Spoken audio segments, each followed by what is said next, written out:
টানা 15 দিন পর বন্ধ করা হয়েছে রাঙামাটির কাপ্তাই কর্ণফুলী পানি বিদ্যুৎ উৎপাদন কেন্দ্রের স্পিলওয়ের 16টি জলকপাট। সোমবার সকাল 10টায় জলকপাটগুলো বন্ধ করা হয়।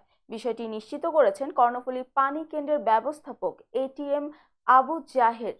তিনি বলেন, টানা 15 দিন ধরে পানি ছাড়ার পর কাপ্তাই লেকের পানির লেভেল কমতে থাকায় অর্থাৎ বিপদ সীমার নিচে চলে আসায় আমরা সোমবার সকাল 10টায় জলকপাট বন্ধ করে দিই।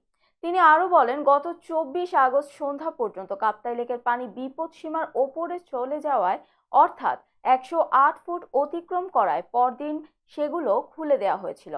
এই জন্য ভাটি অঞ্চলে জরুরি সতর্কতা বার্তা দেওয়া হয়। পানি বিদ্যুৎ উৎপাদন কেন্দ্রের কন্ট্রোল রুম সূত্র বলছে, এই বছর কাপ্তাই লেকের পানি এত বেশি বেড়ে গিয়েছিল, গত 3 সেপ্টেম্বর স্পিলওয়ের 16টি জলকপাট দিয়ে সর্বোচ্চ 60 ইঞ্চি করে পানি ছাড়া হয়েছিল।